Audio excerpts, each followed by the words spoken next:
गुरुदेव, अब इस कुरुवंश का कोई मंगल शेष नहीं। ये रणभूमि पांडवों के हाथों हमारे कुल के संहार का संकेत दे रही है। किंतु याद रहे, यह दुर्योधन ना झुकेगा ना रुकेगा।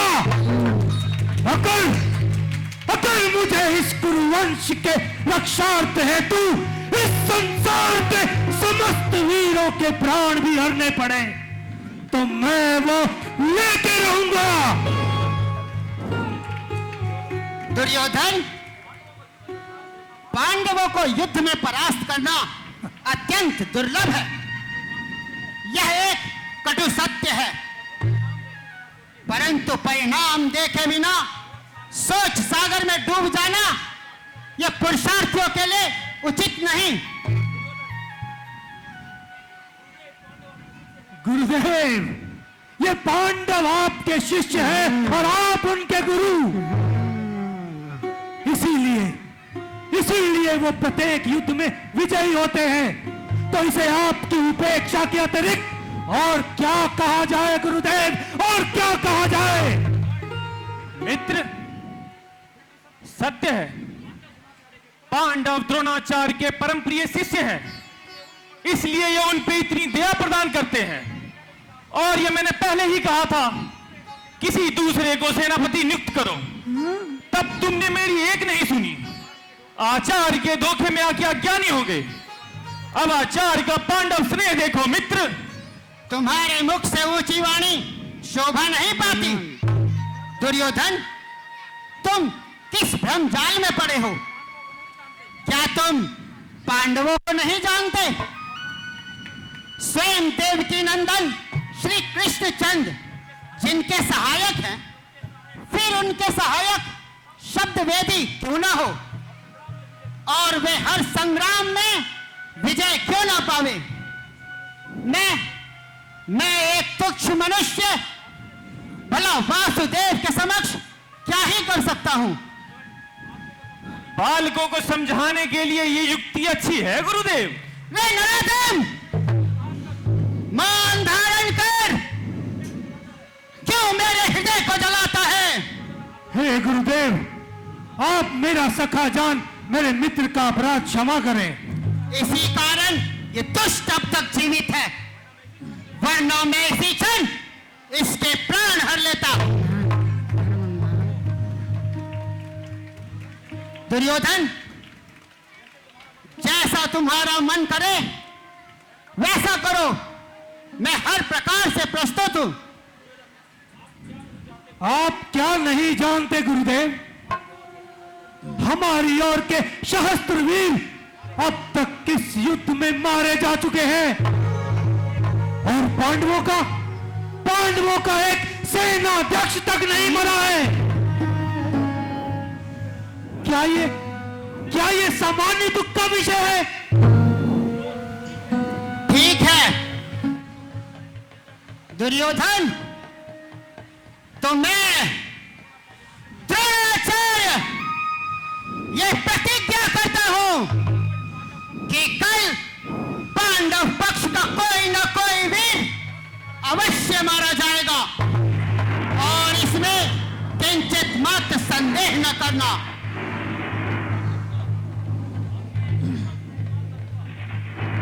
अब मैं एक ऐसे व्यूह की रचना करूंगा जिसका भेदन पांडवों में अर्जुन के सिवाय कोई और न कर सके।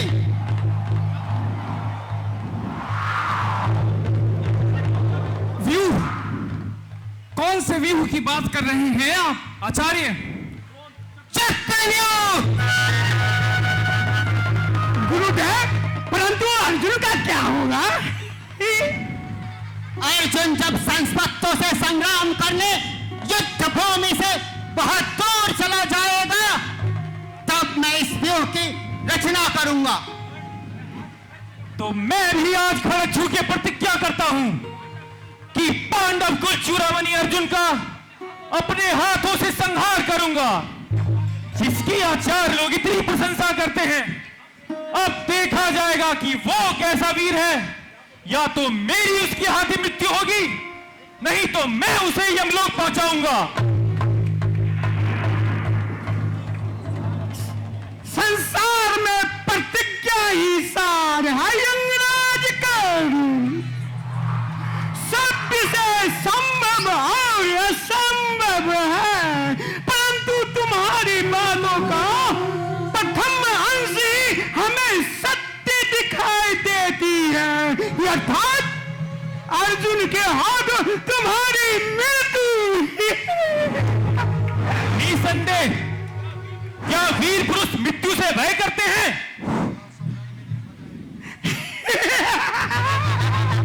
ये सब तो रंग में देखा जाएगा, बैठ का बात विवाद करने का क्या प्रयोजन।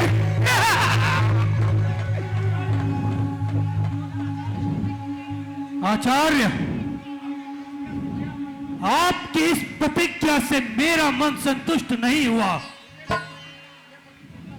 मुझे भी मामा जी की बात से यही प्रतीत होता है कि इनके कथन का अंश ही सत्य होगा। क्या दुर्योधन, क्या तुम मुझे ऐसा ही जानते हो कि मैं अपनी प्रतिज्ञा पूर्ण नहीं कर सकता? तो यदि ऐसा है तो जो अपनी प्रतिज्ञा पूर्ण कर सके उसे ही अपना सेनापति नियुक्त करो। मैं यथाशीघ्र यहां से चला जाता हूं।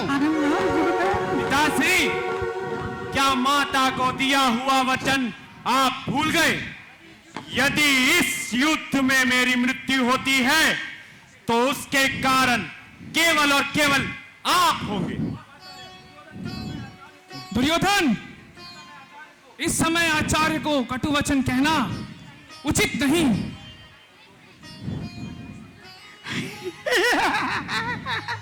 तुम इतना क्यों संदेह करते हो भांजे? जब गुरुदेव जी प्रतिज्ञा कर ही लिए तो तुम्हारा संदेह करना व्यर्थ है भांजे।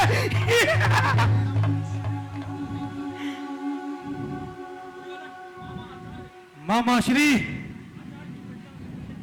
आचार्य की प्रतिज्ञा में तो कोई संदेह नहीं, और ये पांडव अजर अमर भी नहीं, परंतु फिर आप ही बताइए ना कि हम क्यों हम बारंबार इस युद्ध में पराजित और अपमानित हो रहे हैं?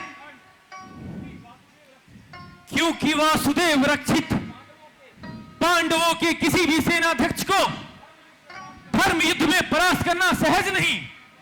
कर्ण, तुम्हारा जन्म जिस कुल में हुआ है उसी के अनुरूप तुम्हारी बुद्धि शक्ताई से भरी हुई है।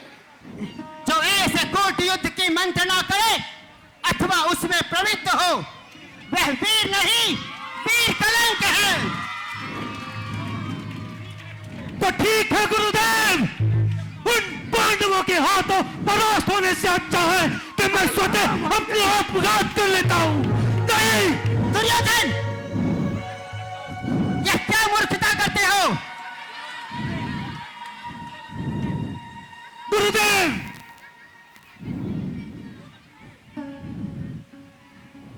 जब तक आप मुझ पर यह अनुग्रह नहीं कर देते मैं ये खड़ग नीचे नहीं उतारूंगा।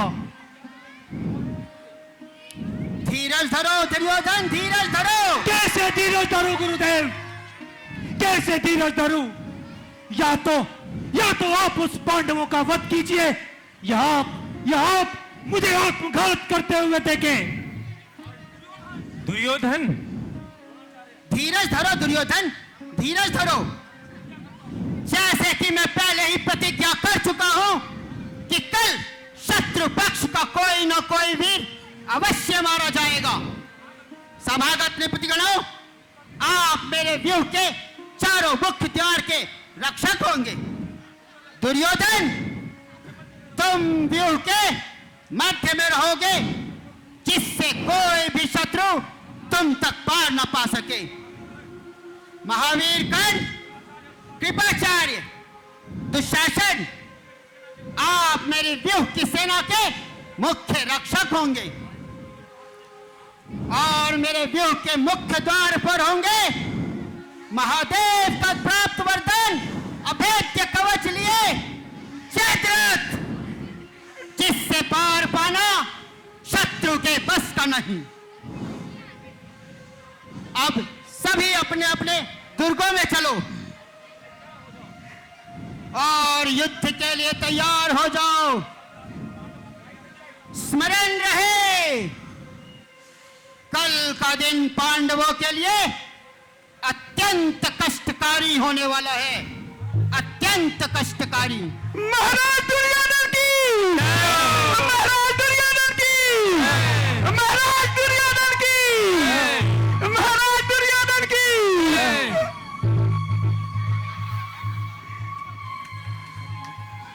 द्रौपदी हरण के समय उस नीच भीमसेन से जो अपमान हुआ था, आज जयद्रथ उसका बदला उसी प्रकार लेगा।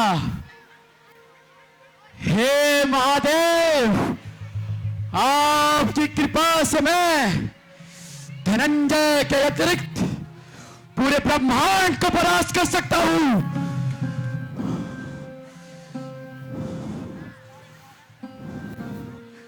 100% शोध के लिए तुम्हारे पास उचित अवसर है जगन्नाथ। महादेव के दिया हुआ वरदान उनका उपयोग करो और पांडव से अपने अपमान का बदला लो। और कल तो युद्ध में अर्जुन आए नहीं। भीमसेन, यदि आज तुझे रणस्थल में पा गया तो अपनी सारी मनोवांछाएं पूरी कर लूंगा और तेरे शरीर में अस्त्रघात कर कता से तेरा मस्तक चून चून कर दूंगा भीमसेन, और अपने पदाघात से तेरे कर्म का विनाश कर डालूंगा भीमसेन। महाराज जगन्नाथ की जय हो, महाराज जगन्नाथ की जय हो, महाराज दुर्योधन की जय हो। घाव बड़ा अपमान का, तड़पे निश दिन प्राण, मन माना प्रतिशोध ही उसका करे निदान, उसका करे निदान। बहुत तेज होनी चाहिए। महाराज चलिए। ठीक है।